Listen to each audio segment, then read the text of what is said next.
prácticamente todos los músculos del cuerpo vienen de diferentes partes del mesodermo. O sea, recuerden que el mesodermo tenemos mesodermo paraxil, intermedio, lateral, ¿ok? Del mesodermo paraxil y del mesodermo lateral viene una gran cantidad de músculos, pero también vienen del mesénquima. Recuerden que alrededor de todos los tejidos que se están formando hay mesénquima. En el caso de la cabeza, es el mesénquima cefálico, que nosotros sabemos que procede de la cresta neural. Y a nivel de los arcos faringeos, pues también tenemos mesodermo que ha sido invadido por la cresta neural. Entonces, esto tiene muchísima importancia. Prácticamente todo el tejido muscular procede, como les digo, del mesodermo. Las células mesenquimáticas se van a diferenciar en unas células especializadas que se llaman mioblastos, que son las precursoras del tejido muscular.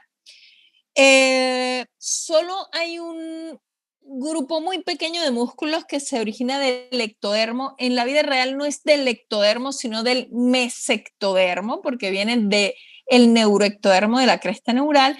Y estos músculos son básicamente la musculatura intrínseca del ojo, es decir, el músculo ciliar y el constrictor de la pupila, las células mioepiteliales de la mama, es decir, esas que se contraen para producir la expulsión del contenido lácteo de la glándula mamaria, y la musculatura asociada a las glándulas sudoríparas a través de las o cuya función es la excreción de sudor.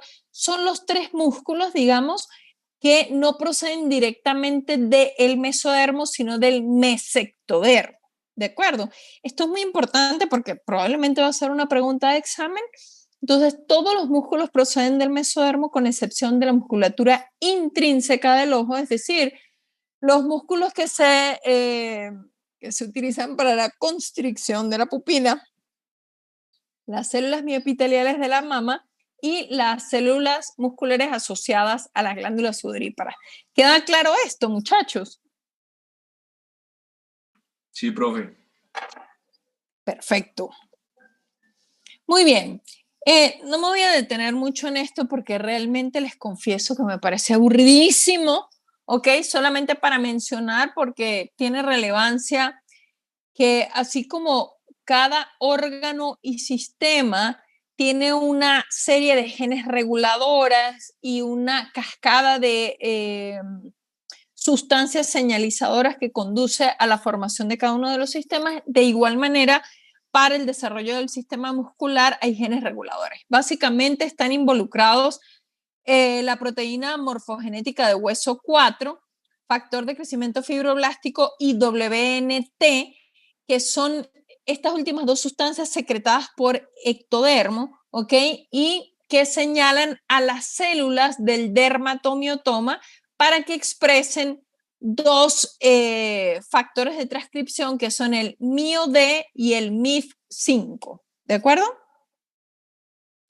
El MIO-D es el gen regulador de la inducción miogénica, es decir, es lo que hace que las células inicialmente indiferenciadas, mesodérmicas, se vayan sufriendo una serie de transformaciones que lo conducen a la formación de mioblastos que van a generar pues grupos musculares como tal, ¿ok? Entonces, tanto MIO-D como MIF5 son factores de regulación miogénica y activan vías para el desarrollo de músculos, ¿ok? Básicamente, o sea, me interesa que se fijen que los genes reguladores tienen que ver con proteína morfogenética de hueso 4, ¿ok? La activación de factor de crecimiento fibroblástico y WNT es la que hace que esas células que están en los somitas, básicamente en el dermatomiotoma, expresen estos dos factores de transcripción o de regulación que son el MIO-D y el MIF5, que son los que finalmente activan las vías de desarrollo muscular. ¿Eso queda claro? Señora. Sí, profe. Realmente yo les confieso, me parece que para el nivel en el que estamos en este momento, es de mi interés que ustedes aprendan los procesos morfológicos, ¿ok? Los procesos embrionarios que están relacionados con los cambios morfológicos que conducen a la formación de las diferentes estructuras, ¿ok? Son muy importantes también los genes que regulan, pero para mí en este momento me interesa mucho la parte morfológica.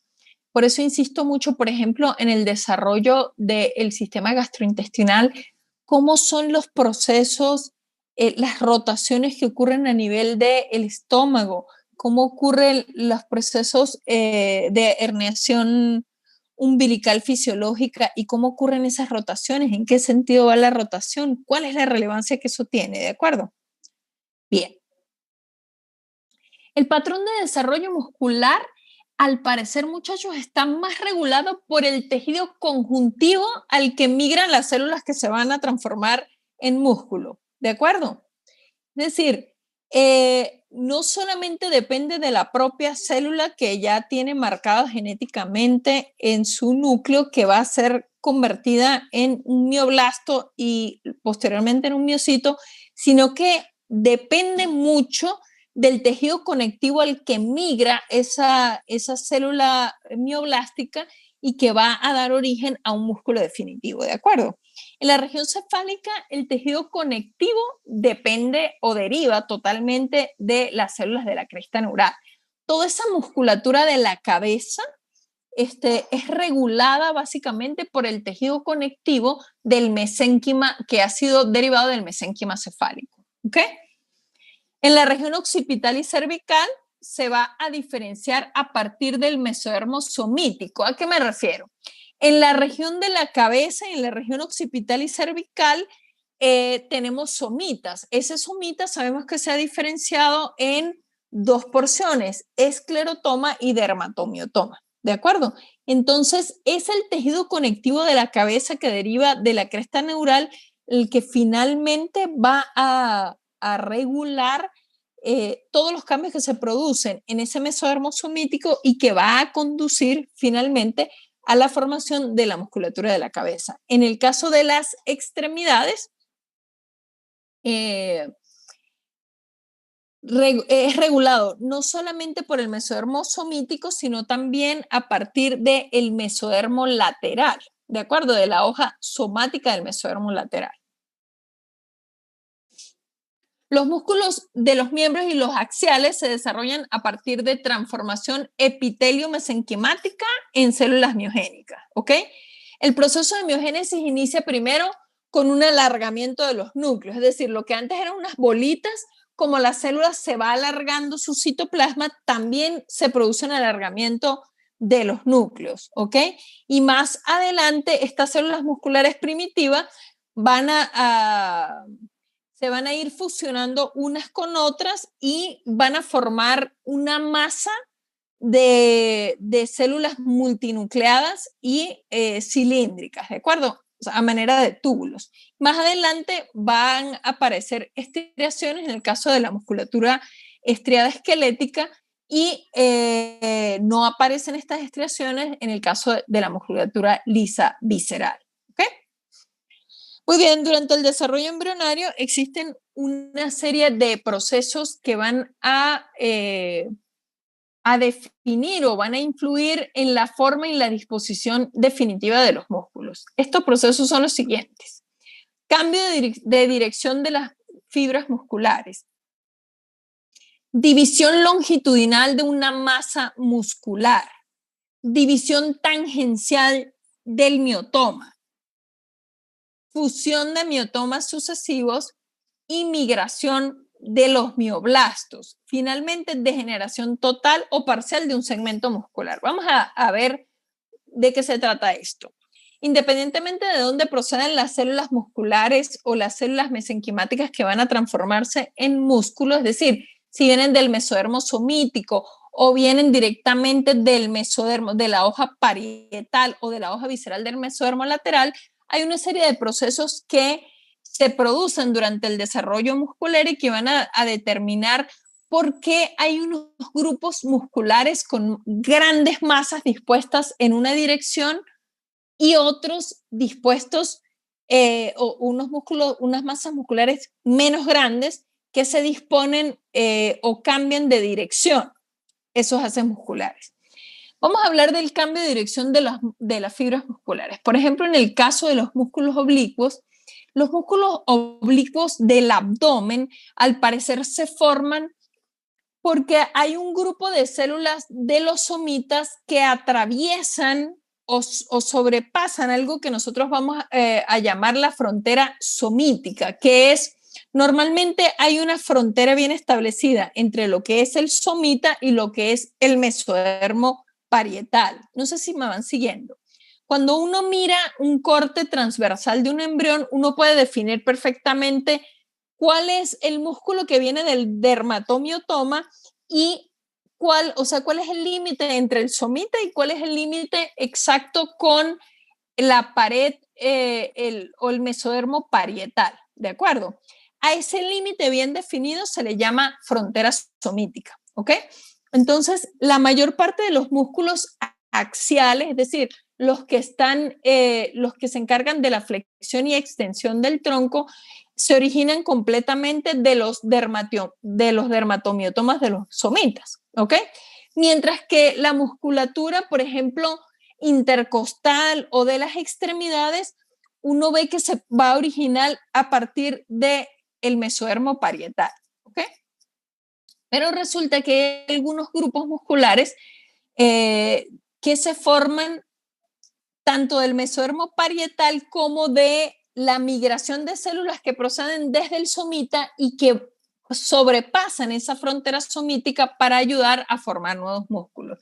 Ese es el caso, por ejemplo, de los músculos de toda la región infraioidea, es decir, el infraioideo, el miloioideo, todos esos músculos, los músculos rectos del abdomen y también los músculos oblicuos, ¿ok? Durante la organización de esas fibras musculares, en el caso de los músculos oblicuos, hay un cambio de dirección de las fibras musculares que garantiza que estos músculos oblicuos cumplan la función que les corresponde, ¿de acuerdo? Por otro lado, división longitudinal de una masa muscular. En el caso, por ejemplo, del esternocleidomastoideo, que es una masa muscular grande, como es un músculo grande que necesita insertarse en diferentes estructuras óseas, entonces durante el desarrollo ocurre una división longitudinal de ese músculo para poder que se inserte en diferentes segmentos porque es una masa muscular grande. Sí me voy explicando con lo que estoy diciendo. Entendí lo de la división longitudinal para el esternocleido. Ajá, perfecto. Porque yo sé que tiene que estar en toda la clavícula y en mastoides, pero entonces... Sí, es un músculo grande, ¿ok? Que tiene haces, ¿de acuerdo? No todos los haces van dirigidos en el mismo sentido. Unos haces se dirigen más anteriormente para insertarse en la porción más proximal de la clavícula, otros hacia la porción media y otros desde la apófisis mastoide, ¿de acuerdo? Como es un músculo tan grande, entonces el miotoma se divide longitudinalmente para que el músculo pueda cumplir adecuadamente su función, ¿ok? En el caso de los músculos intercostales, que son músculos cortos, ¿ok? Uno ve que ese miotoma se divide tangencialmente, de manera que esos músculos se inserten de tal manera que puedan ayudar como musculatura accesoria de la respiración. La fusión de miotomas sucesivos es lo siguiente. En los músculos rectos del abdomen, por ejemplo, son miotomas, como es un músculo muy largo, ¿ok?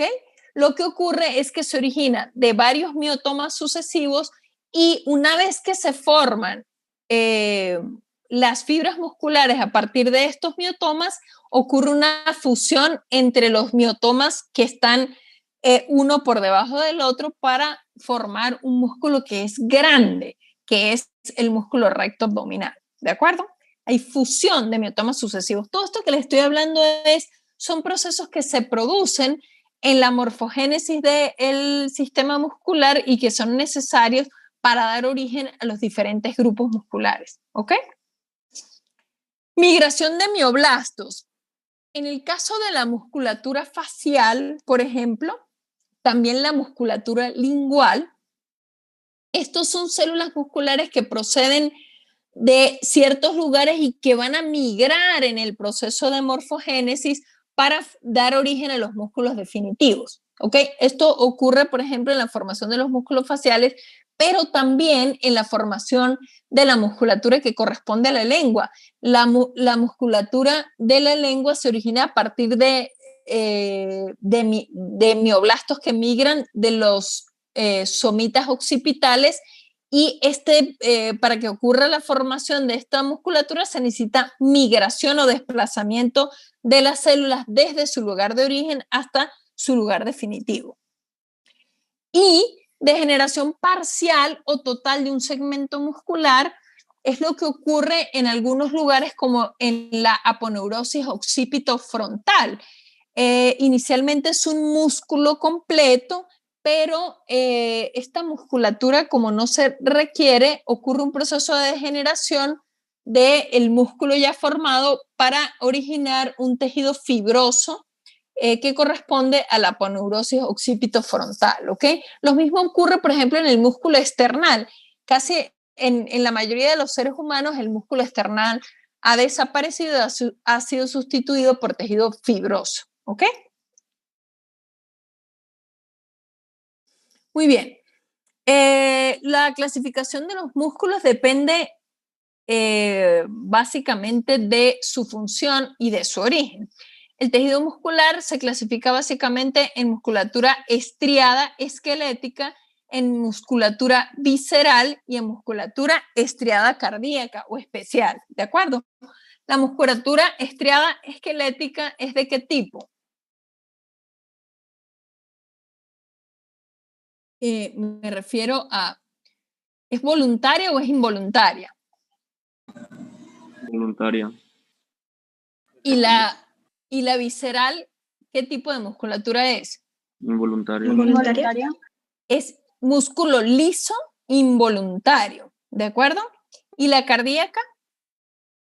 De reflejo involuntaria. Es musculatura estriada, ¿ok? Pero tiene automatismo, ¿de acuerdo? No es voluntaria. El músculo estriado cardíaco es un músculo especial que tiene dentro de sus características la capacidad de automatismo, es decir, inician la contracción en el mismo sitio, ¿ok? Pero bueno, de eso no vamos a hablar en este momento. La musculatura estriada esquelética puede derivar de los siguientes lugares: uno de los arcos faríngeos, dos de los miotomas de los somitas y tres de la hoja somática del mesodermo lateral, ¿de acuerdo? Esto queda claro, ¿verdad? La musculatura estriada se origina o bien del dermatomiotoma originado de los somitas, o bien del mesodermo de los arcos faríngeos, que tiene la característica adicional de que este mesodermo es invadido por células de la cresta neural, ¿ok? Y finalmente, la hoja somática del mesodermo lateral, porque sabemos que la hoja espláncnica del mesodermo lateral a lo que da origen es a la musculatura lisa, ¿ok? Visceral. Esto queda claro, ¿no es cierto? Chicos. Sí, profe. Sí, profe. Ok. Muy bien. Profe. El músculo liso se diferencia a partir del mesénquima espláncnico que rodea el endodermo del intestino primitivo. O sea, rápidamente recordemos que el saco vitelino es rodeado por la hoja espláncnica del mesodermo intraembrionario, y es a partir de esta hoja espláncnica que rodea a ese saco vitelino, que más adelante se introduce en el interior del embrión, que se van a formar todos los músculos asociados a las vísceras, desde el pulmón, es decir, musculatura lisa bronquial, todo lo que está asociado allí, a toda la musculatura relacionada con el tubo digestivo. ¿De acuerdo? La musculatura cardíaca se origina a partir del mesodermo espláncnico que rodea al tubo cardíaco en desarrollo, ¿ok? A este tipo de mesodermo que rodea al corazón en desarrollo, que es los siguientes temas que vamos a ver, se le llama manto mioepicárdico, y a partir de él es que se va a formar la musculatura cardíaca. ¿De acuerdo? Bueno, tiene más truco que eso, pero eso lo veremos en un próximo capítulo por el mismo canal. Muy bien. Esto es una microfotografía electrónica de un embrión más o menos a la 4ª semana del desarrollo, ¿ok? Donde nosotros podemos ver el tubo digestivo y la musculatura o el mesodermo, la hoja visceral del mesodermo intraembrionario que rodea ese tubo digestivo y que va a ser encargada de formar la musculatura lisa. Y esto es para que recordemos que estos son los somitas que van desde la región occipital hasta la región sacra, ¿ok? Y que a partir de cada uno de esos somitas o de la diferenciación de las somitas, vamos a tener un esclerotoma que va a dar origen a los cuerpos vertebrales y vamos a tener un dermatomiotoma, y de esos miotomas, del dermatomiotoma, se va a originar musculatura estriada esquelética. ¿De acuerdo? Y estos son los arcos branquiales que tienen un núcleo de mesodermo que ha sido invadido por células de la cresta neural, a partir de las cuales también se va a formar cierto tipo de musculatura. Esta musculatura que está aquí se llama somitas preóticos, ¿ok? Fíjense, no es preópticos, sino preóticos, y a partir de allí también se va a formar musculatura, ¿ok? La musculatura ocular, me estoy refiriendo a los músculos extrínsecos del ojo, extrínsecos del globo ocular, se va a originar a partir de mioblastos que rodean a la copa óptica, ¿ok? El origen de esos mioblastos no está claro, se cree que se originan a partir de somitas preóticos, es decir, los somitas que están cerca del otocisto, ¿de acuerdo? Migran desde ese lugar hacia la copa óptica y se encargan de formar la musculatura extrínseca del ojo. ¿Ok? Esta musculatura extrínseca del ojo es la que es inervada por el motor ocular común o tercer par, por el motor ocular externo o sexto par o abducens, y por el cuarto par craneal, ¿de acuerdo? O patético. ¿Sí me van siguiendo, ¿no es cierto? Como ya dijimos, la musculatura intrínseca del globo ocular, es decir, la musculatura constrictora de la pupila, se va a originar a partir del mesectodermo o del neuroectodermo. Finalmente, esto traduce en que se origina de la cresta neural. ¿Vamos bien hasta ahí, muchachos? Sí, profe. No me quiero detener mucho en este tema porque me parece aburridísimo y además no tiene mucho truco. Es cuestión de que ustedes lo lean en el capítulo de muscular en los libros que hemos sugerido, tanto Lachman como Moore, y esto queda claramente explicado allí. Solamente quiero detenerme en algunas cosas puntuales que sí necesito que recuerden porque son tema de evaluación en el examen parcial, ¿de acuerdo? La musculatura lingual se forma a partir de los miotomas de los somitas occipitales, es decir, esos somitas occipitales, sus células migran a partir de allí y se van al piso de la boca e invaden a ese tejido a partir del cual se está formando la lengua y forman toda la musculatura lingual. ¿De acuerdo? ¿Quién inerva la lengua, muchachos, desde el punto de vista motor? El hipogloso. El hipogloso. Muy bien, que es el 12º par. Pero recuerden que además la musculatura lingual, la lengua, además de la parte motora, tiene una inervación sensitiva y sensorial. Esa inervación sensitiva y sensorial procede de varias partes, ¿no? Procede por un lado del 7º par craneal y por otro lado del 9º par craneal, ¿ok? Bien. Vamos a lo que me interesa, la musculatura de los arcos branquiales. ¿Quién me puede decir qué músculos se originan a partir del primer arco faríngeo o branquial?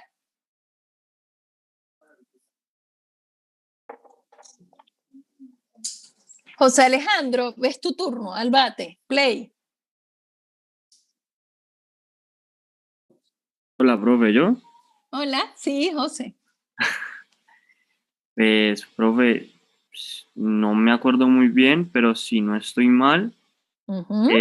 hablaba de que, pues, de cada una se iban a dar como los que están como al nivel, entonces como si es del primer arco branquial, imagino Del primer arco faríngeo, ¿qué faríngeo. músculos se originan? ¿Cuáles? ¿Cuáles? No me enrede, no me dé Yo diría, labia. profe, que la musculatura del oído. A ver qué dice el doctor Jacome. Gabriel, Profe, Barroca Jacome.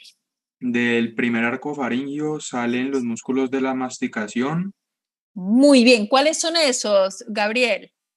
estaría el macetero, Muy bien. estarían los pterigoideos laterales y mediales, Ujú.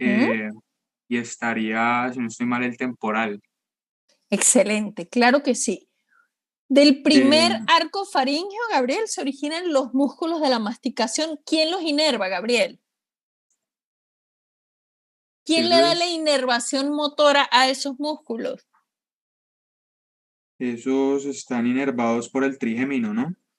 Claro que sí, excelente. ¿Ok? Eso tiene que estar súper claro. Gabriel, ya que estamos ahí, aquí en esto, ¿qué cosa se origina del segundo arco faríngeo? ¿Qué musculatura se origina del segundo arco faríngeo? Creo que son todos los de la expresión facial, ¿no? ¿Cuáles son esos? Uy, pero eso un poco. A ver, dígamelos. Son un Eh, montón, dígame 3 por lo menos. el risorio, el ¿Qué más? bucinador y Muy el bien. orbicular de los ojos, De los labios. de los labios también. ¿Cuál es la función del bucinador? ¿Qué hace el bucinador? Evitar que la comida se salga de la boca, ayudar como al proceso de digestión, ¿Para qué cosa lo usamos? ¿Para qué cosa para sorber, específica? Silbar. para la Para, succión, ¿no? También. claro que sí, para soplar las velitas de cumpleaños, para silbarle a la chica que le gusta, ¿ok? Muy bien, así es.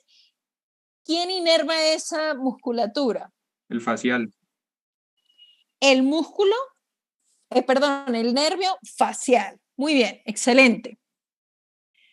Muy bien, el facial inerva, recuerden que el facial tiene núcleos a varios niveles, ¿ok? Porque es un nervio grande que tiene varias funciones. A partir del núcleo inferior se da la inervación el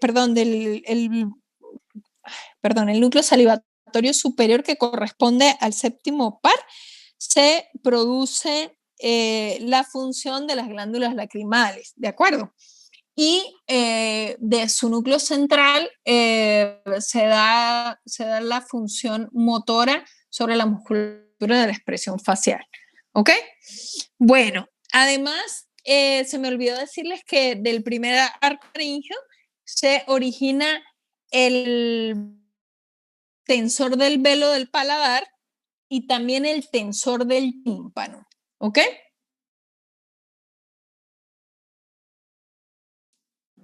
Ok. Bueno. Muy bien, hay un recuadro en el Lagman, yo no sé, mi edición es la 12ª edición, es posible que haya salido una nueva. En esta edición, en la página 264, están las estructuras definitivas derivadas de los arcos branquiales, perdón, de los arcos faríngeos, ¿ok? Es muy importante para este parcial que sepan esos derivados, porque con toda seguridad va a ser materia de evaluación en el examen parcial. Creo que este tema se los dio el profesor Pachajoa y con toda seguridad les va a aparecer en el parcial. ¿De acuerdo? Nos manda la foto. No, ¿cuál foto? Lagman 264 y si no, en internet, pones derivados de los arcos faríngeos y salen completos, ¿ok? Ok. Listo. Una cosa importante del el segundo arco faríngeo, de la musculatura del segundo arco faríngeo, es el músculo del martillo. ¿Por qué es importante esto? Porque resulta que la cadena de huesecillos tiene como función vibrar, ¿no es cierto?, durante la emisión del sonido para conducir de forma mecánica las ondas y transformar eso en información neurológica, ¿no es cierto? Bien, ¿de qué depende que uno oiga más o menos? De la capacidad de vibración de esa cadena de huesecillos, ¿de acuerdo? Cuando viene la onda sonora, el músculo del martillo tensa la cadena de huesecillos y evita que vibre exageradamente, ¿de acuerdo? Para que se pueda transmitir la onda y se pueda convertir en un impulso nervioso. Cuando hay lesión periférica del nervio facial, ¿ok? Hay una parálisis facial periférica, la inervación de este músculo se altera, ¿no es cierto? Y entonces el músculo pierde su contractilidad. Al ocurrir eso, la cadena de huesecillos puede vibrar exageradamente y podemos tener como signo clínico la hiperacusia, es decir, uno oye con mucha intensidad los sonidos, ¿de acuerdo? Sí, profe. Bueno, muy bien. Del tercer arco faríngeo, ¿qué musculatura se origina? El estilofaringio. Muy bien. ¿Quién lo inerva? El glosofaringio. El glosofaringio, muy bien.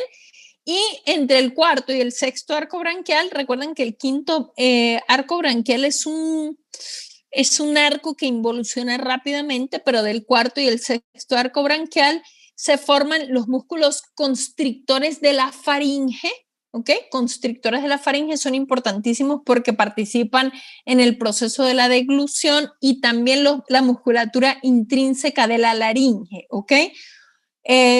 Todos estos músculos son inervados por el cardioneumogástrico o nervio vago, ¿ok?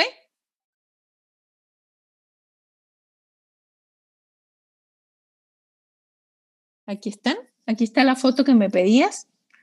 ¿Ok? Recuerden que también del cuarto y el sexto par se origina la musculatura estriada de la cuarta parte superior del esófago, ¿no? Recuerden que lo hablamos cuando hablamos del desarrollo del esófago, también se originan del cuarto y sexto arco. Profe, una pregunta, la parálisis de la parálisis periférica es la misma de Bell, ¿cierto? No, esa es la parálisis facial central. ¿Sí? ¿No es ¿sí? Sí, que produce alteración en el cierre del párpado, ¿ok? Con eversión del globo ocular, ¿ok? Es la parálisis de Bell, ¿ok? Bueno,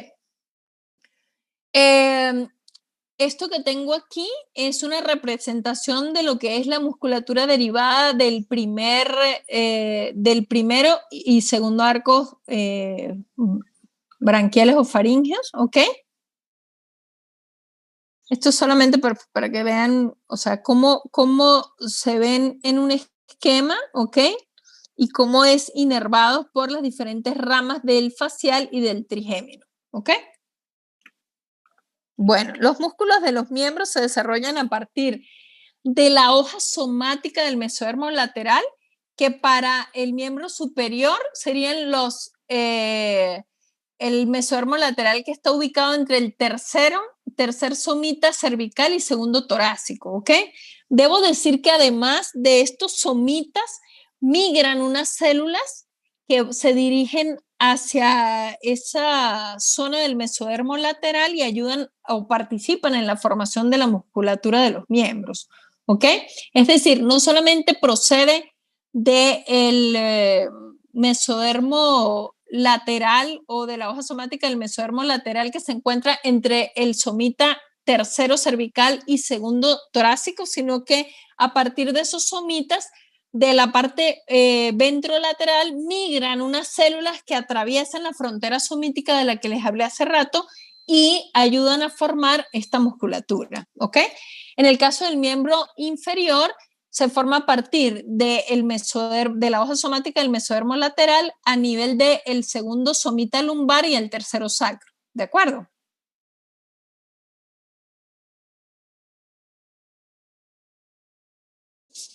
Muy bien. Esto solamente para recordar que el miotoma se forma a partir de la diferenciación del somita. El somita se diferencia en una porción ventromedial que corresponde al esclerotoma y una porción dorsolateral que corresponde al dermatomiotoma. Recuerden que el dermatoma es lo que queda más externamente y el miotoma queda por dentro. ¿Okay?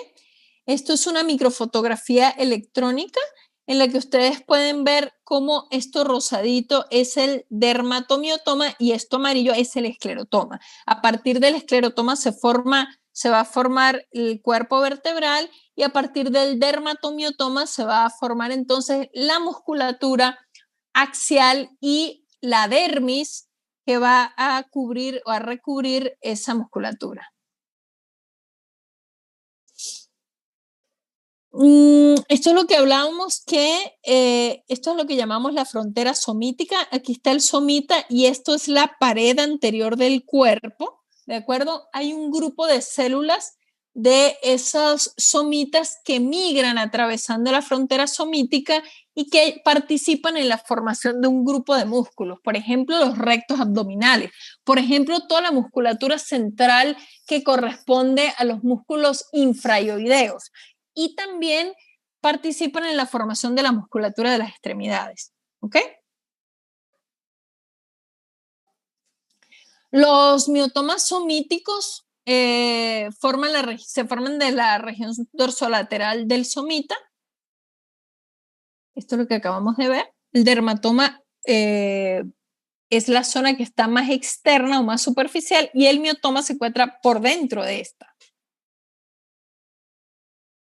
Muchachos, esto que les voy a dar es la antigua clasificación de los miotomas, ¿ok? Voy a dar una explicación. Les voy a dar esto también porque a mí me parece que es más fácil de comprender de esta manera. Cuando lean este capítulo en el libro de Lachman, no van a encontrar epímeros e hipómeros, sino musculatura epaxial e hipoaxial, ¿de acuerdo? Los miotomas se dividen en dos porciones, una porción que está más superficial y una porción que está más interna. A la porción más superficial se le llama epímero porque está más superficial, ¿ok? Más cerca del exterior, ¿ok? Y a la porción que está por dentro se le llama hipómeros, ¿ok?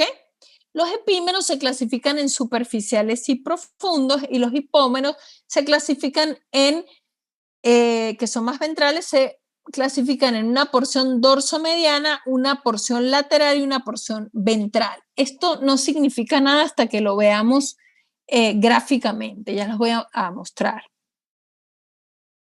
Esto es lo que van a encontrar en el libro de Lachman, ¿ok? Lo que acabamos de decir, existe un límite muy bien definido entre cada somita y la pared parietal o la capa parietal del mesodermo lateral y este límite se le llama frontera somítica, ¿ok? De acuerdo a esto, existen dos dominios o dos grupos de músculos. El dominio primaxial, que se refiere solo a la musculatura derivada del somita, o sea, del miotoma, y que corresponde a la musculatura que está alrededor del tubo neural. Y el dominio abaxial, que se corresponde con la capa lateral parietal del mesodermo lateral y un grupo de células que migran a través de la frontera somítica desde el somita y que van a invadir, digamos, al mesodermo lateral. No sé si esto queda claro, muchachos. Sí, profe. Básicamente hay un límite y dependiendo de dónde está, es dependiendo de qué tipo de somito. Eso, dependiendo de si el límite se llama frontera somítica y es el límite entre el somita y el mesodermo lateral, básicamente, ¿ok? Sí. Es una frontera que no es visible, pero que uno puede determinar claramente, bueno, el somita llega hasta aquí y a partir de aquí es mesodermo lateral, ¿de acuerdo? Bien, de acuerdo a esa frontera somítica yo puedo entender que hay músculos que están dentro del dominio primaxial, es decir, que es la musculatura básicamente que se desarrolla alrededor del tubo neural y que corresponde solo a músculo derivado de los miotomas, ¿ok? Mientras que hay un dominio abaxial que corresponde a la musculatura derivada del mesodermo lateral más células que han migrado desde los somitas han sobrepasado la frontera somítica y han ayudado a formar músculos como los rectos abdominales, como los músculos infrayoideos y como la musculatura de las extremidades. ¿Está claro esto? Eso básicamente es... esta clasificación se corresponde realmente al origen embriológico de los músculos. La clasificación en epímeros e hipómeros se corresponde más a la inervación.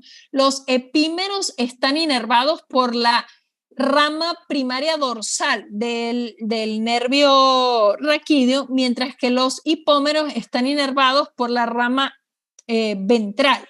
¿De acuerdo?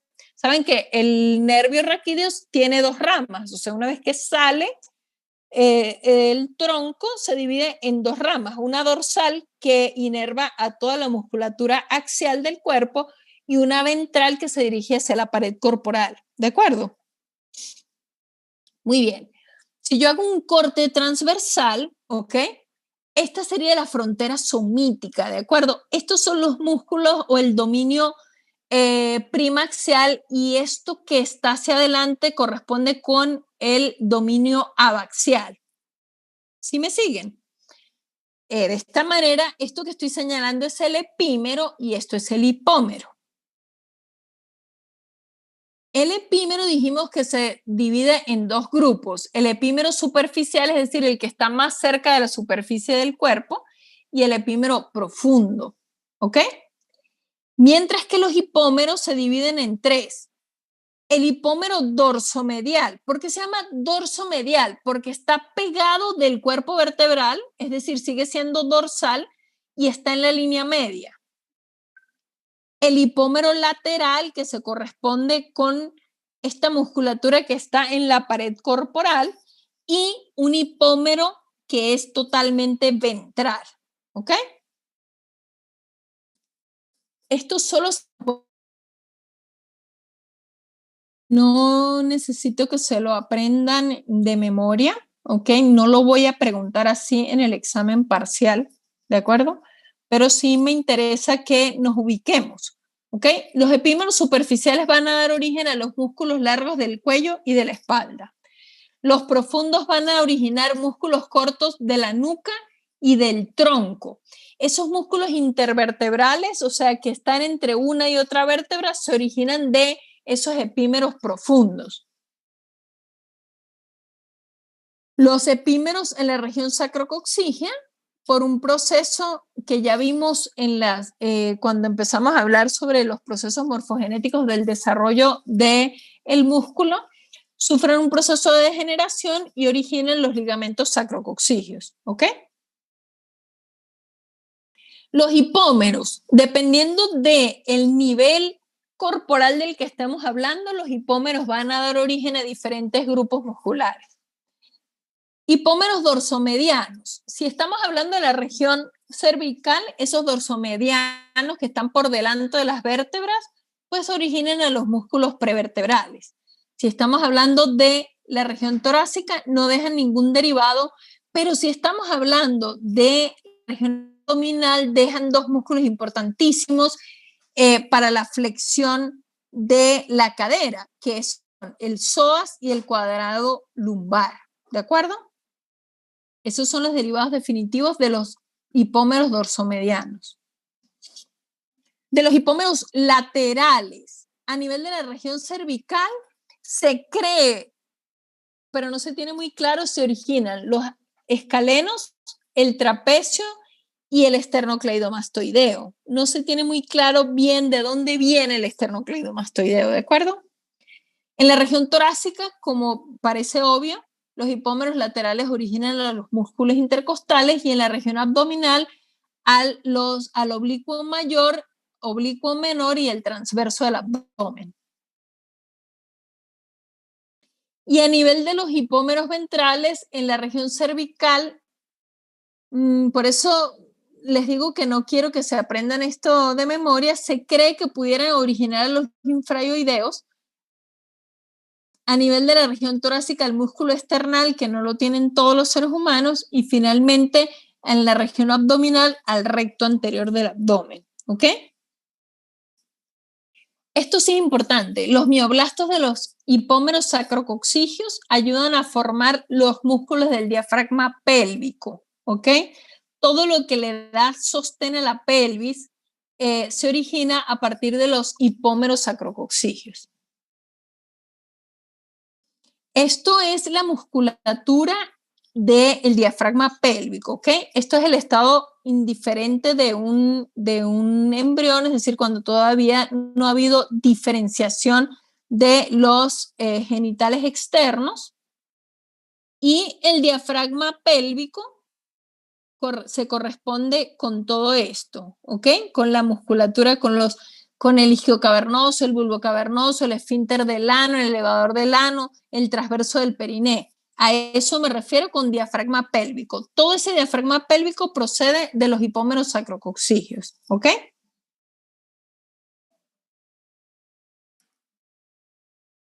Muy bien. Con respecto a las anomalías de los músculos, como ustedes ven, en la formación de la musculatura, pues es un proceso bastante complejo, depende de muchas estructuras y de una adecuada inducción por parte del tejido conectivo hacia donde migran los mioblastos o las células precursoras. Entonces, siempre hay posibilidad de que hayan malformaciones o alteraciones en la formación, ya sea de un músculo en específico o de un grupo muscular, ¿ok? Voy a hablar de las malformaciones más llamativas o más importantes. Esto que tengo aquí es el llamado síndrome de Prunbelli o abdomen en ciruela pasa. Este síndrome se caracteriza por una triada clínica que es ausencia o hipoplasia de los músculos rectos del abdomen, alteraciones en el desarrollo de estructuras urinarias, es decir, puede haber varias alteraciones en la formación de la vejiga o de la uretra, incluso con obstrucción uretral. Todo esto conduce a acumulación de líquido por imposibilidad para el drenaje de estas estructuras y entonces esa acumulación de líquido es lo que produce una hipoplasia de los músculos rectos abdominales y finalmente criptorquidia. ¿Quién me puede decir qué es criptorquidia? Que los testículos ¿Perdón? No descenso de los testículos. Los testículos no descendieron del abdomen. Falta de descenso del testículo y hay diversos grados de criptorquidia, desde las menos severas donde el testículo se encuentra en el conducto inguinal, ¿ok? Hasta las más severas donde el testículo se encuentra en la cavidad abdominal. Yo me imagino que el profe Felipe les habló de eso y de la relevancia de hacer el diagnóstico de una criptorquidia tempranamente, porque los testículos que quedan en la cavidad abdominal con mucha frecuencia sufren degeneración maligna, ¿ok? Entonces hay que hacer el diagnóstico tempranamente, ¿ok? Bien, esto es un abdomen en ciruela pasa o un síndrome de Prunbelli, donde ustedes ven estas reptaciones que se ven aquí o estos pliegues. Esos pliegues son que la pared abdominal es tan adelgazada, es decir, solamente cubierta por piel y tejido celular subcutáneo, entonces yo puedo ver los movimientos peristálticos de las asas intestinales. ¿Lo ven? Sí. Sí. Si ustedes se fijan aquí, pueden ver un escroto poco desarrollado, una bolsa escrotal poco desarrollada, y seguramente si uno explora, los testículos no se encuentran en la bolsa escrotal, ¿de acuerdo? Esta es otra imagen, dime.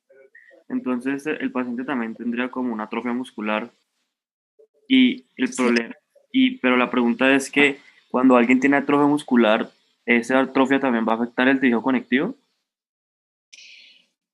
Pues puede afectar el tejido conectivo, debe haber una correlación, es decir, realmente aquí puede haber una alteración del tejido conectivo de enviar las señales que se corresponden para que se desarrolle músculo, y en el caso del síndrome de Prader-Willi, como está asociado con malformaciones urinarias, normalmente hay una gran dilatación de vejiga por obstrucción a nivel uretral, y ese espacio que ocupa esa vejiga impide el desarrollo normal de los mioblastos que van a conducir a la formación de los rectos abdominales. ¿De acuerdo?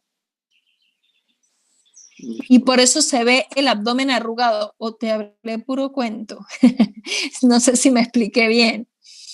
Sí, sí. Como hay compresión por una estructura que no debería estar comprimiendo, el desarrollo de la musculatura no se da correctamente. El músculo puede ser hipoplásico o puede estar ausente totalmente. ¿De acuerdo?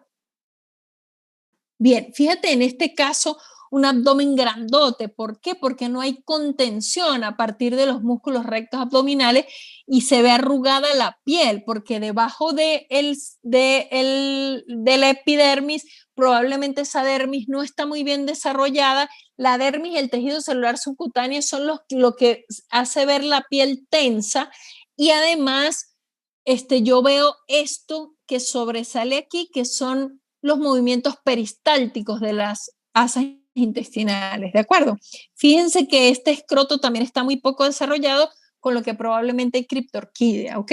Entonces es una tríada clínica que involucra la agenesia o hipoplasia de los músculos rectos del abdomen, alteraciones o malformaciones congénitas de las vías urinarias y criptorquídea, ¿ok? Bien. Dime. En el anterior caso, ¿habría Sí. alguna afectación de pronto en el diafragma, o el diafragma estaría bien?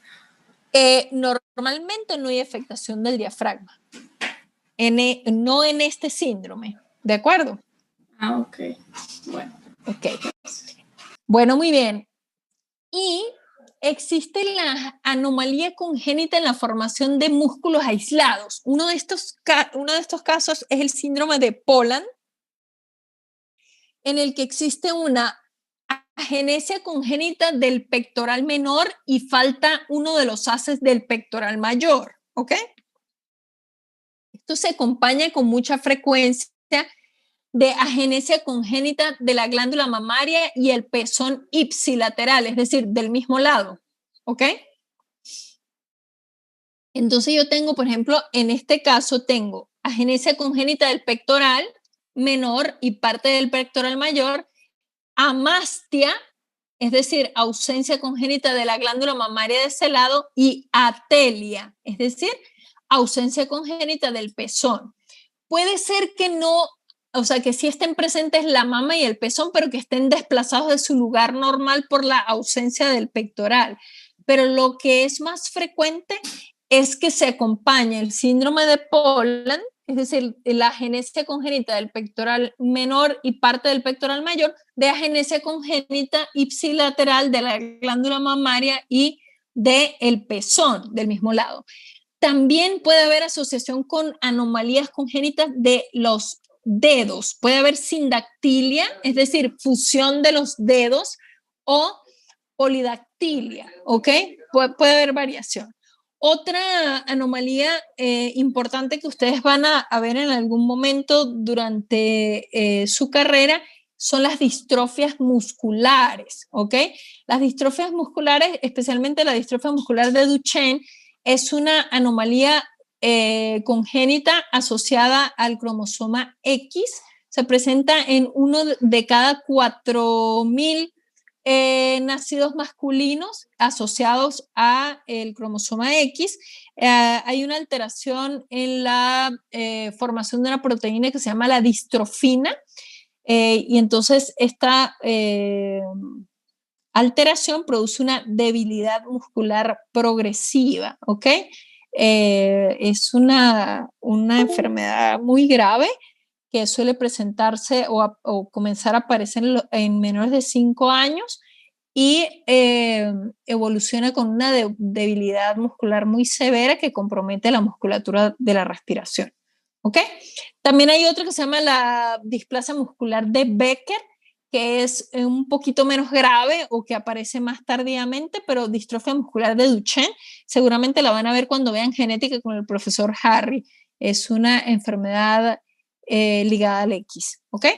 Bueno, creo que eso era todo acerca de desarrollo del sistema muscular. Esto es de Aristóteles. El sabio no dice todo lo que piensa, pero siempre piensa todo lo que dice. Eso es lo más importante.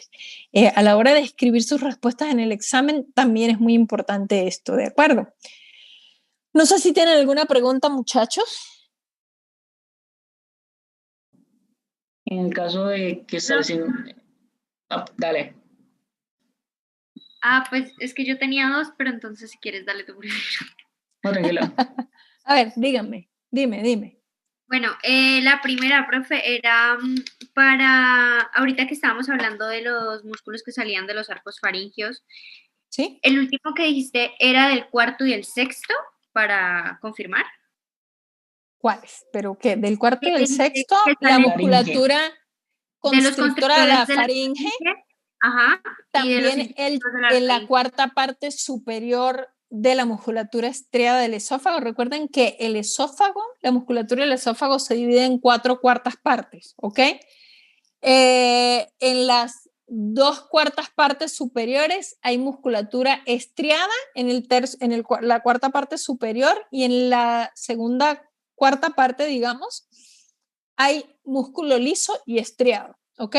La musculatura estriada del esófago, que está en la cuarta parte superior del esófago, procede del cuarto y sexto arco faríngeo, ¿ok? La musculatura intrínseca de la laringe también procede de esos arcos faríngeos. Profe, y la otra era, pero sobre como el examen. Te iba a preguntar que si esta vez las preguntas van a ser, o sea, como que si uno va a poder pasar entre ellas o si vamos a volver a hacer como responder. Ok. Y la otra vez creo que eso nos quitó tiempo, pero no sé si lo van a hacer. Isabela, sí. Te respondo lo mismo que te respondí cuando discutimos eso, ¿ok? Que es lo siguiente. Esto de la virtualidad y los exámenes virtuales ha hecho que sea muy sencillo para ustedes hacer fraude, ¿ok? Sí. No para ustedes, mi grupo que los quiero y los adoro, no, en general, ¿de acuerdo? Entonces, eso nos limita mucho para poder hacer exámenes y que sean confiables para nosotros, ¿ok?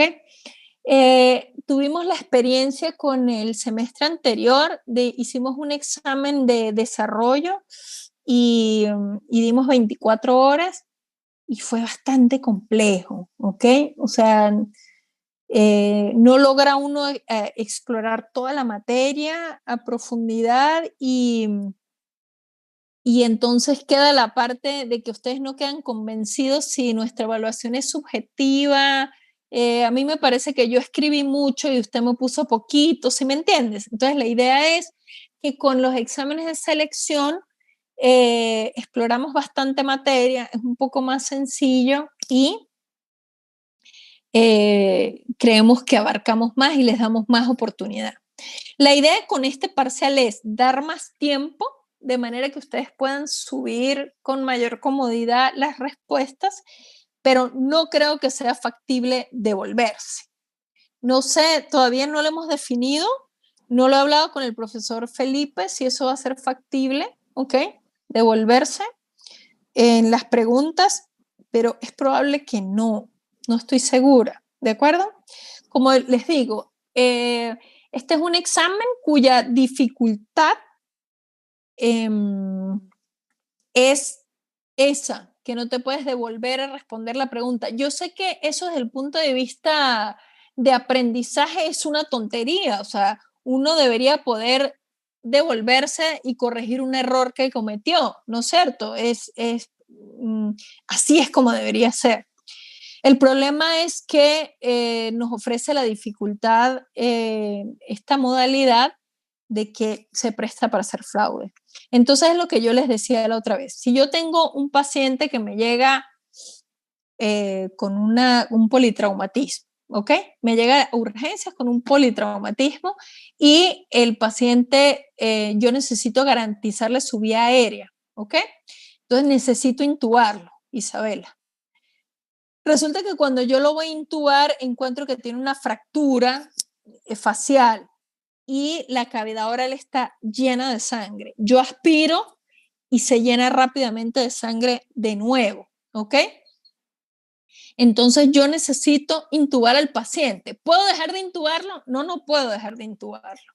O sea, esa intubación, la dificultad que tiene es que mi visualización está limitada porque hay sangrado, porque hay una fractura, o tal vez porque no puedo hacer una apertura bucal como yo quisiera para poder intubar, ¿ok?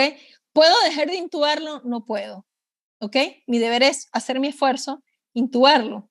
No sé si me estoy explicando. La dificultad que tiene este examen es que probablemente no nos vamos a poder devolver a corregir errores, ¿ok? La variación que vamos a hacer es que vamos a dar mucho más tiempo. Gracias. ¿De acuerdo?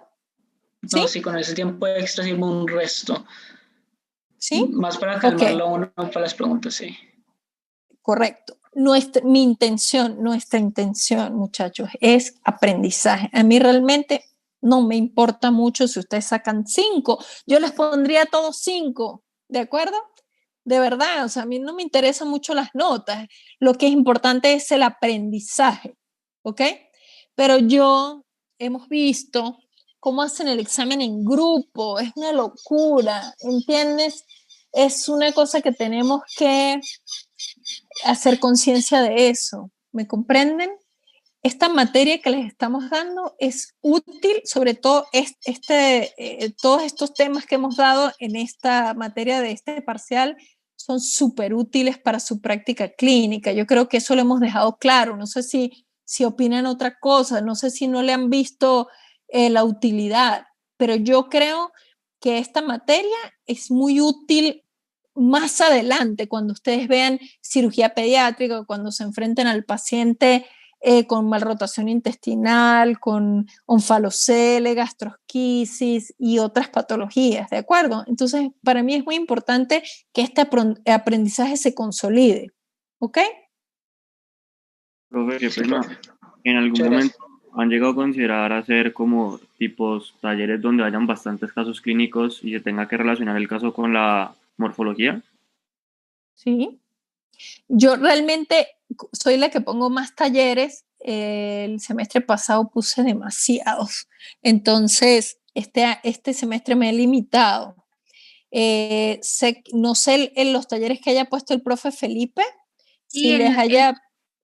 Él nos puso, qué pena, profe, él nos puso uno el miércoles pasado y tenía la correlación de hecho lo que dijiste de cuando no baja el testículo, ahí también lo nombraban. Excelente, eso es súper importante porque sí, de pronto en el examen vamos a poner más casos clínicos, van a salir malformaciones congénitas porque finalmente lo que nos interesa de aprender el desarrollo normal es entender por qué se dan las malformaciones congénitas, ¿de acuerdo?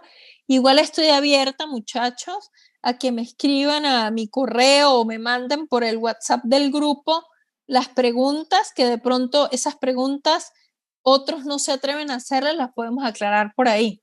¿De acuerdo? De acuerdo, profe. Muchas gracias. Bueno, muchachos, espero de verdad que este examen ustedes lo sientan mucho más cómodo, que estén entusiasmados por estudiar, por aprender. Estoy segura de que nos va a ir muchísimo mejor que en el anterior. ¿Ok? Ok, profe. Así va a ser, profe. Gracias. Les mando un abrazo. Cuídense. Igualmente, profe, que estés bien. Gracias, profe.